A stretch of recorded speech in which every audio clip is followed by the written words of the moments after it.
and today we will work out the certain important question for your paper. That's true. आज की class में हमने करना क्या है, हमने वो क्वेश्चन वर्कआउट करने हैं जो बिजनेस स्टडीज के पेपर को क्रैक करने के लिए सबसे इंपॉर्टेंट है. We need not to leave these questions as these are the key, definitely the key to get good marks. आप अच्छे नंबर लेने के लिए क्या चीज करते हो, आपके दिमाग में क्या चल रहा होता है, कौन से क्वेश्चन आपको आने चाहिए जो सबसे ज्यादा वर्कआउट करते हैं, हमें रूल आउट करते हैं, हेल्प करते हैं कि हम चीजों को कैसे समझ पाएंगे.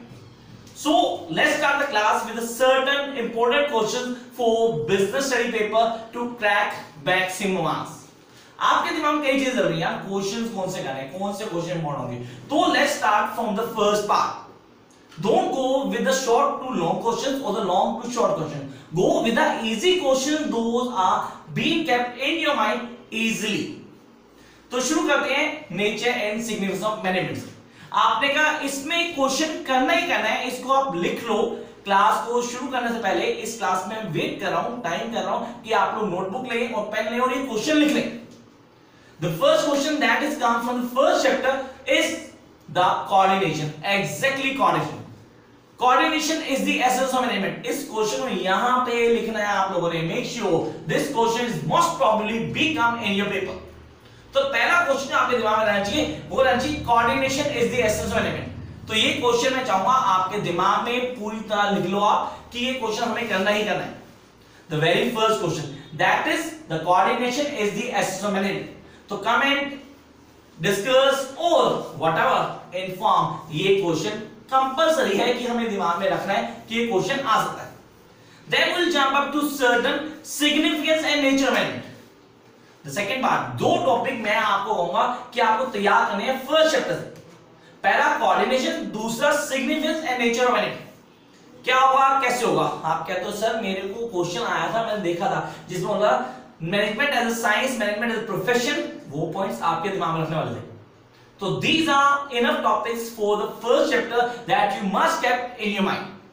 And then jump up to the second one, that is the principle of management. अब ये principle of management में हमें कौन से टॉपिक करने लिख रहे हैं आप लोग. I hope that you write in this, that is something very important. जो नहीं लिखेगा तो कोई जरूरत नहीं है, बस सब्सक्राइब किया होगा चैनल तो दोबारा से वीडियो को पॉज करके आपने देखना है कि ये मुझे लिखने हैं point. These are really very important points. The second one, the second chapter, इसमें आपने techniques, exactly the techniques of scientific management को ऑन टिप करना है. It's not about pure 14 principles, वो आप लोगों को अच्छे से आती है 14 principle. Throughout the year हमने 14 प्रिंसिपल प्योर पढ़े, लेकिन यहां पे जो काम करना है वो आपको करनी है टेक्निक्स ऑफ साइंटिफिक मैनेजमेंट. वो टेक्निक्स क्लियर होनी चाहिए along with the functional foremanship. Make sure functional foremanship का 6 मार्क का क्वेश्चन एक्सेप्टेड होता है. फंक्शनल फॉर्मेटशिप क्या है, कैसे करना है, तो ध्यान रखना उसमें आपको डायग्राम बना के आपका आंसर दे रहा हूं जिसमें आप पूरा फंक्शनल फॉर्मेटशिप लिखेंगे. उसके दो पार्ट करेंगे, प्लानिंग प्रीमिसेस और प्रोडक्शन प्रीमिसेस. उनमें क्लर्क वर्क, रूट वर्क, अलग अलग 4 पार्ट्स करेंगे. उन चारों पार्ट्स को आप किससे मिलाएंगे, वर्कमैन से. That is something very important जो हमें ऑन टिप आना चाहिए.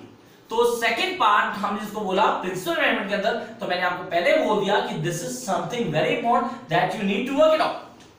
Then jump up to third part, and that is the business environment. What we need to work out business environment. करना क्या है business environment के लिए, क्या करना आना चाहिए.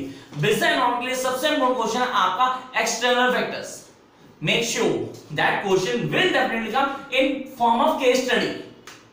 Exactly case study में पूछेगा कौन सा external factor यूज हुआ, सोशल था, टेक्नोलॉजिकल था.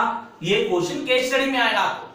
तो आप बोला external factor. Sir external factor कौन होते हैं, हम सब जानते हैं 5 एक्सटर्नल फैक्टर होते हैं. कौन से होते हैं, पॉलिटिकल, सोशल, फिर कौन सा आता है सर, टेक्नोलॉजिकल भी आता है सर, लीगल भी आता है, तो ये इकोनॉमी भी आता है. ये 5 फैक्टर्स है जिनको हमें करना है, जिसमें हमारे पास क्या था, फर्स्ट मूव एडवांटेजेस आती थी. आपको याद हो मेंटल रेवोल्यूशन सेकंड पार्ट का था, लास्ट विद द टेक्निक्स में मैंने जो बोला था वो आपको ध्यान रखना है. कुछ पॉइंट दिमाग में आते जाएंगे, मैं आपको बताता जाऊंगा.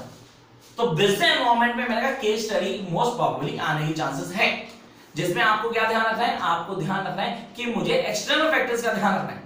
What is external factor and the small question premises, the short question do come from internal factors of business environment. Impact, जिसमें आप कहते हो सर रिफॉर्म्स का क्वेश्चन अच्छे से याद रखेंगे.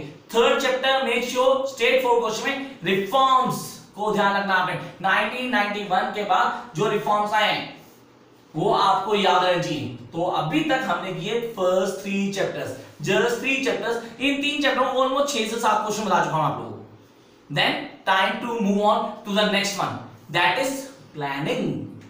Planning it's a wasteful activity, generally it's a wasteful activity. इस क्वेश्चन को अच्छे से ऑन टिप करेंगे आप। प्लानिंग की लिमिटेशंस ये आपको आना चाहिए। Planning is a wasteful activity मैंने बोला, तो उसमें लिमिटेशंस ही बताएंगे, वो लिमिटेशन हमें ऑन टिप होनी चाहिए। देन हम किस चीज पे ध्यान देंगे, प्लानिंग प्रेमिसेस क्या है, what is planning premises. Make sure 1 mark question है, व्हाट इज प्लानिंग प्रेमिसेस। इसका आंसर अच्छे से क्लियर करेंगे आप लोग। प्लानिंग क्या है, प्लानिंग क्यों की जाती है, प्लानिंग के रीजन क्या होते हैं, स्टेप्स ऑफ प्लानिंग, ये सब आपको आते हैं। तो आपको जो क्वेश्चन तैयार करने हैं वो करने हैं प्लानिंग की limitations and how a planning guaranteed success. 2 question ही सब कुछ जम करते हैं जो आपको आना चाहिए। How does a planning guarantee success, ये सेकंड क्वेश्चन होगा आपका, स्टेटमेंट में आएगा। दोबारा लिखेंगे how does a planning guarantee success. Then jump up to the next part, that is organising. What does mean by the organising. तो पहला question जो आपके दिमाग में आता है, ऑर्गेनाइजिंग क्या है, फॉर्मल और इनफॉर्मल ऑर्गेनाइजेशन में फर्क बताओ। Difference between formal and informal organisation. Then centralisation and decentralisation. तो याद रखना इस वीडियो की लास्ट में मैं आपको कुछ पॉइंट बताऊंगा जो डिफरेंशिएशन के होंगे, जिनको आपने तैयार करना हो फॉर डिस्टिंग्विश। और डिस्टिंग्विश का आंसर देते हुए आपको 3 कॉलम बनाने हैं, don't go with the T bar. आपको 3 कॉलम बनाने हैं। पहला कॉलम होगा बेसिस का, दूसरा क्वेश्चन पोस्ट फॉर्मल और तीसरा column informal. Organising, I am talking about organising, याद रखना आप लोग, ये 3 पार्ट देने आपने। फिर हमें कोई क्वेश्चन आता है जो सबसे इंपॉर्टेंट क्वेश्चन बनता है इसके अंदर, सेंट्रलाइजेशन, डिसेंट्रलाइजेशन और delegation. Centralisation, decentralisation and delegation of authority. Then make sure the elements of delegation of authority, this will come. ये आपको क्लिक करना है यहां पे, that these are the important questions of organising जो हमें ऑन टिप होने चाहिए। हम आगे आते हैं। ऑर्गेनाइजिंग के बाद हमारे पास है staffing, putting a right man on right job on a right time, that is something very important. Staffing, steps of staffing, definitely. Selection के steps, question लिख लो दोबारा, steps of staffing and then selection के steps. Recruitment और staffing में difference, 3 question बन चुके हैं अभी तक। आप वहां देखेंगे staffing के steps, selection के steps, recruitment और staffing में फर्क। उसके बाद जो सबसे इंपॉर्टेंट क्वेश्चन बनता है वो हमारे दिमाग में रहता है training. What does really the training help? Training, on job training and off job training, 2 concept थे, एक ऑन जॉब था एक ऑफ जॉब था। आपको दोनों ऑन टिप चाहिए। जो मैंने क्वेश्चन बोला आपको स्टेप्स ऑफ सिलेक्शन, ये 6 नंबर का क्वेश्चन है जो स्ट्रेट फॉरवर्ड आने के चांसेस हैं, तो आपको ये ऑन टिप चाहिए question. It's all about staffing. Then jump up to the next phase and that is directing. Directing में किस तरह ध्यान रखना है, एलिमेंट्स ऑफ डायरेक्टिंग, चारों एलिमेंट्स ऑन टिप चाहिए आपको। Supervision, very most important friends, is the most important. Motivation, leadership and communication, वो चारों के अलग हेड आते हैं। फर्स्ट बुक में कोई चैप्टर सबसे इंपॉर्टेंट और डायरेक्शन है, क्योंकि इसमें आपको सुपरविजन, उसके स्टेप्स ध्यान रखने हैं। आपको डायरेक्शन में ध्यान रखना है एक एक पॉइंट का। जहां डायरेक्शन आप कहते हो डायरेक्शन क्या है, उसके चेंजेस क्या आते हैं, और डायरेक्शन सुपरविजन पहला वर्ड आता है। फिर आता है मोटिवेशन, जिस मोटिवेशन आपको एक क्वेश्चन तैयार करना है, Maslow need hierarchy theory. Make sure this is straight forward question, Maslow need hierarchy theory. If you subscribe my channel you can see the video Maslow need hierarchy theory. Those who have not subscribed till now, do subscribe immediately and look at the playlist. You will find the Maslow need hierarchy theory over there. Maslow need hierarchy theory. उसके बाद हम जब कहते हैं leadership, types of leadership, ये question ध्यान रखेंगे, the types of leadership and make sure you need to prepare the qualities of good leader. The qualities of good leader is somehow been very easy question, but definitely will come. The qualities of a good leader and then communication. Communication में आपने question बड़ा अच्छा तैयार करना है, वो होना चाहिए barriers of communication. That is known as barriers of communication. Semantic barriers, psychological barriers, personal barriers, and then social barriers. ये आपको ऑन टिप चाहिए. These barriers must be learned by you or must be practiced by you. Practice करने हैं आपको, ये जितने ज्यादा लिख के देखेंगे, make sure you need to write down these points. लिखते हुए आपको ध्यान रखना है कि आपकी प्रेजेंटेशन बहुत अच्छी होनी चाहिए। You must be good in your presentation. Make charts, flow charts, diagrams, oh highlight each and every reason.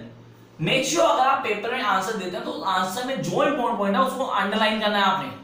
Don't forget to underline the important points.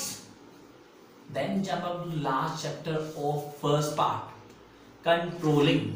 What does mean by controlling? है क्या?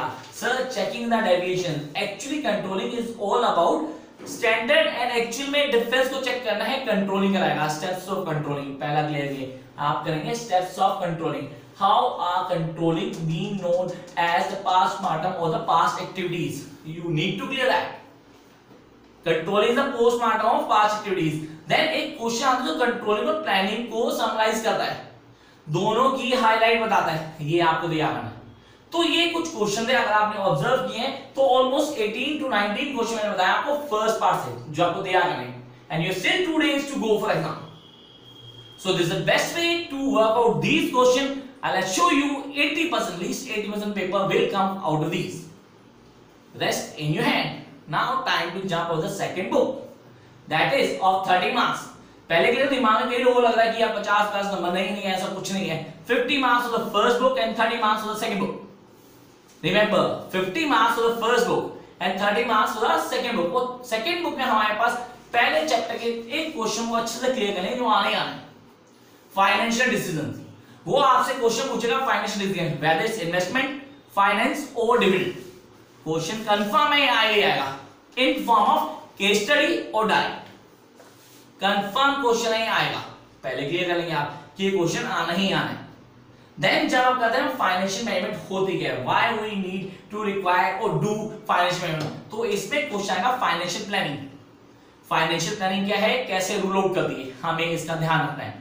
या you need to check out these questions for the first part of second book, financial management. Financial management क्या है, financial planning क्या होती है, how it works.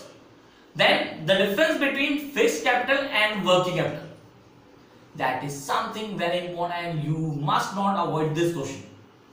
This must be on a top priority of your questions. Then jump up to the next question, that is the next chapter, that is financial markets. तो financial markets में करने से पहले आप दो question clear करेंगे, अपने दिमाग में डिफरेंशिएट करनी है, कौन सी, प्राइमरी मार्केट और secondary market, then money market and capital market. जब आप मनी मार्केट करेंगे तो आपको मनी मार्केट्स के इंस्ट्रूमेंट्स ऑन टिप होने चाहिए। You must clear the instruments of money market, 5 हैं वो सारे के सारे क्लियर चाहिए आपको। You need to prepare that and then jump up to other thing that is really required. ये फाइनेंशियल मार्केट क्या काम करती है, role of SEBI. Remember, write down this question definitely come in paper. The role of SEBI, protective functions, the protective function SEBI definitely come in your paper. तो SEBI का role क्या है, protective function क्या है, why it was been established to safeguard the interest of stakeholders, ये हमें ध्यान रखना है। Then we'll jump up to the next chapter, that is the most important chapter of second book, marketing management. What is marketing? Marketing, out of sight, out of mind. That is a statement to define marketing.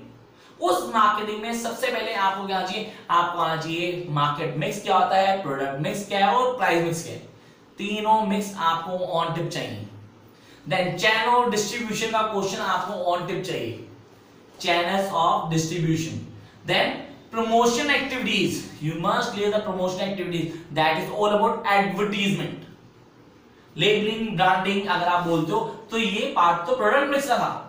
यहां मैंने आपको promotion की बात की है, advertisement की बात की है, तो एक केस स्टडी में आएगा जिसमें हम बोलते हैं कि एडवर्टीजमेंट वेस्ट ऑफ मनी, उसका पॉजिटिव और नेगेटिव दोनों प्रिपेयर करो। Then jump up to the last chapter of business studies, that is consumer protection.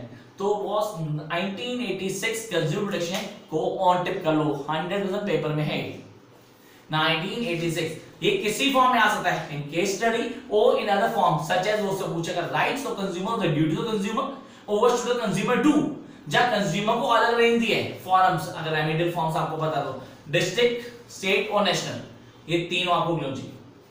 तो this class is for the help students, definitely student those are worried about business studies और how to score maximum marks in business studies, and those are in real danger कि यार नहीं हो रहा, कैसे करें, समझ नहीं आ रहा, मैं I am just getting out of it. तो चिल आउट, आराम से इन क्वेश्चन सुनो, दोबारा से वीडियो देखो, पोज करो, लिखो और समझो, और इन क्वेश्चन को ऑन टिप करो, and then come up with a glorified marks.